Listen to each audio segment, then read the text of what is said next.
Eu quero, neste momento, me dirigir ao povo brasileiro para dizer algumas das matérias que penso devam ser por mim agora enfrentadas. E eu o faço, naturalmente, com muita cautela, porque, na verdade, sabem todos que há mais de um mês eu me recolhi exata e precisamente para não aparentar que eu estaria cometendo algum ato, praticando algum gesto com vistas a ocupar o lugar da senhora Presidente da República.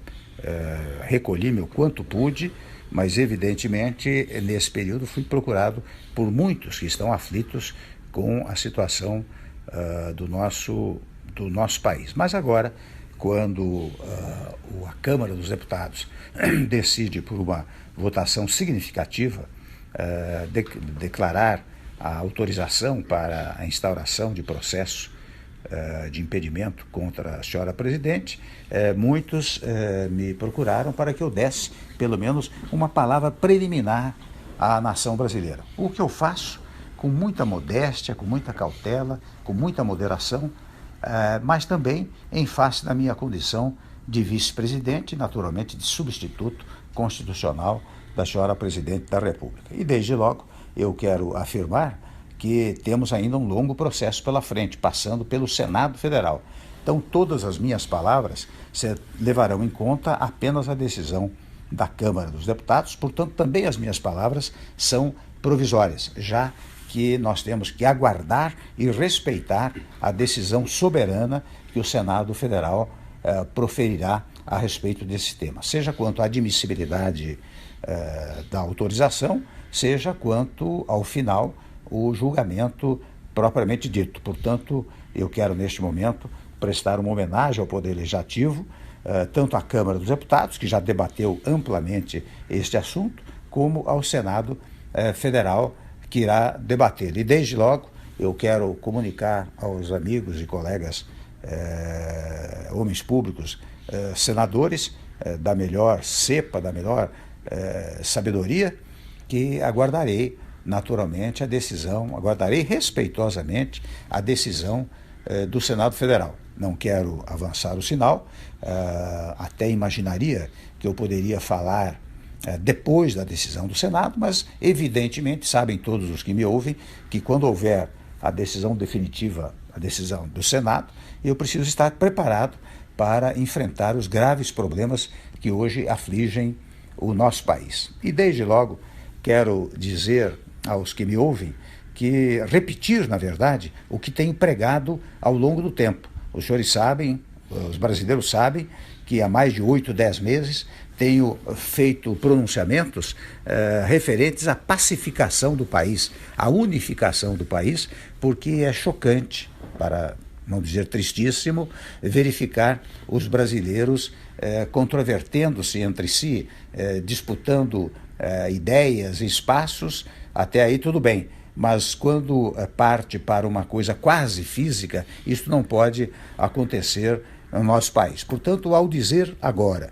que a grande missão, a partir deste momento, é a da pacificação do país, da reunificação do país, eu quero dizer que estou repetindo o que venho pregando há muito tempo como responsável por uma parcela da vida pública nacional.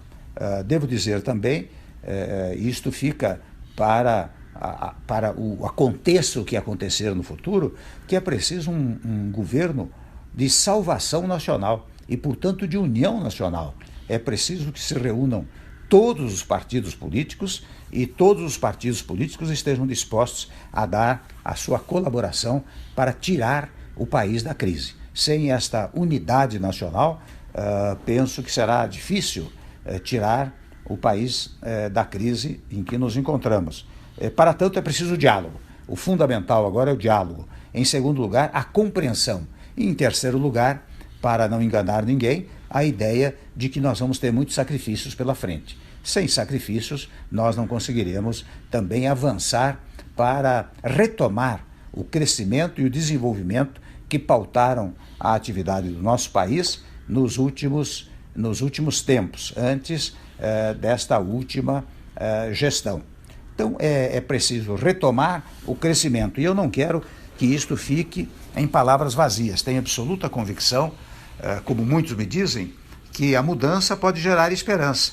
E que, gerando esperança, isto gerará investimentos, não só investimentos nacionais, mas investimentos estrangeiros, porque precisamos restabelecer a crença no Estado brasileiro, nas potencialidades do Estado brasileiro. Devo dizer aos que me ouvem que eu fiz muitas viagens internacionais no primeiro mandato e verifiquei o quanto os outros países que têm muito dinheiro em suas mãos querem fazer aplicando no Brasil, ou seja, querem acreditar no Brasil. O que aconteceu nos últimos tempos foi um descrédito no nosso país, e o descrédito é que leva à ausência do crescimento, à ausência do desenvolvimento, que faz retomar a inflação. De um lado, portanto, nós temos absoluta convicção de que é preciso prestigiar a iniciativa privada, é preciso que os empresários do setor industrial, do setor de serviços,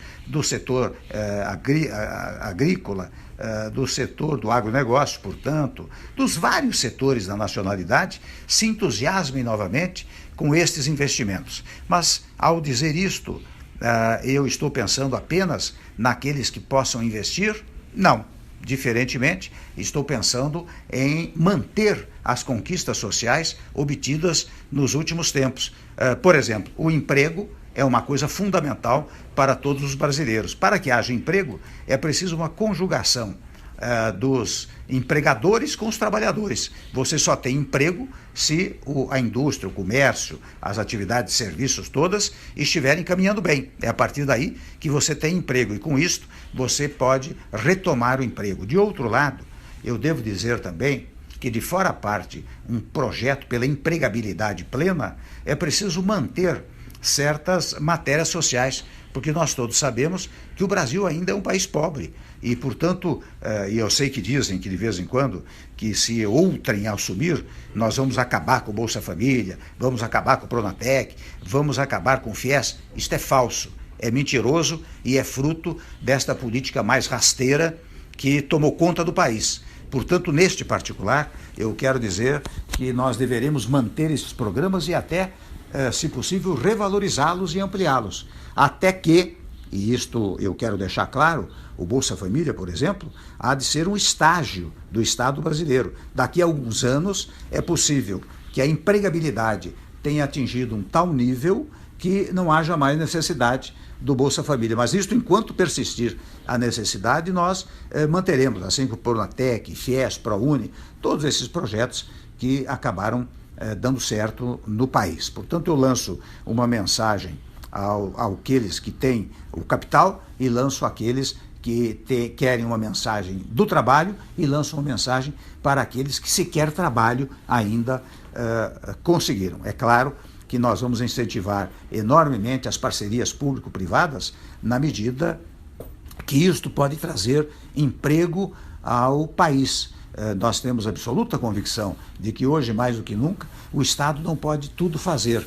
O Estado depende da atuação dos setores produtivos do país. Empregadores de um lado, trabalhadores de outro lado. Estes setores produtivos é que, aliançados, vão fazer a prosperidade do Estado brasileiro. O Estado brasileiro tem que cuidar de segurança, da saúde, da educação, enfim, de alguns temas fundamentais que não podem sair da órbita pública, mas o mais tem que ser entregue à iniciativa privada no sentido da conjugação da ação entre trabalhadores e empregadores. E neste particular, nós pretendemos fazer várias reformas que incentivem esta harmonia entre esses dois setores da produção brasileira. Tudo isto que estou a dizer significará, devo registrar, sacrifícios iniciais para o povo brasileiro, em primeiro lugar. Em segundo lugar, não quero gerar nenhuma expectativa falsa. Não pensemos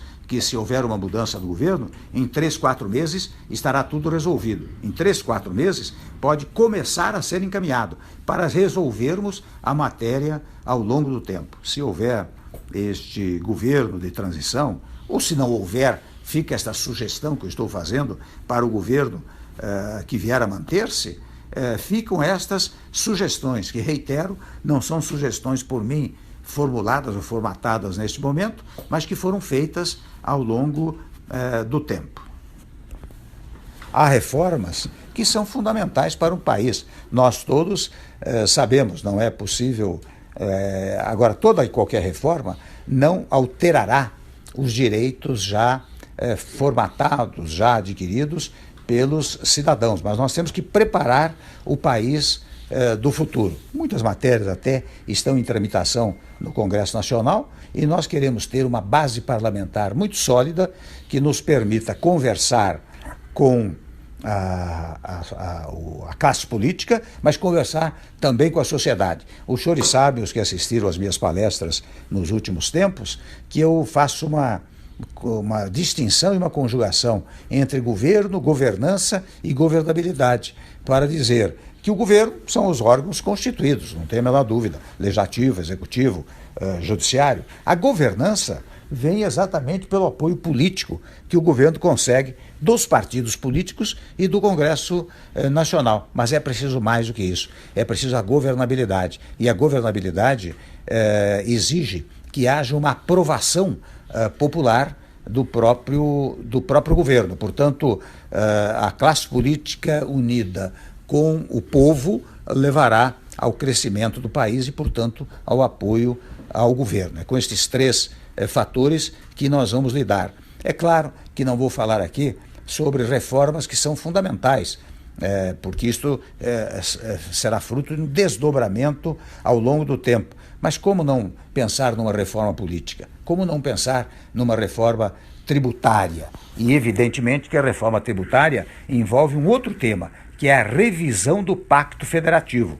Porque toda vez que você pensa numa reforma tributária, você está pensando na distribuição de competências e de recursos para as entidades federativas. É preciso mais do que nunca que as entidades federativas tenham uma autonomia verdadeira, ou seja, que nós tenhamos uma federação real e não uma federação artificial, como tem acontecido nos últimos tempos. Sei, por exemplo, no tópico da federação, da grande dificuldade dos estados e municípios nos dias atuais. E há estudos referentes à eventual anistia, o perdão de uma parte das dívidas e até uma revisão dos juros que são pagos pelas unidades federadas. Nós vamos levar isso adiante, nós vamos estudar isso com muita detença e vamos levar isso adiante, porque a força da União também deriva da força dos estados e da força dos municípios. E a força destas entidades federativas depende da boa vontade e do apoio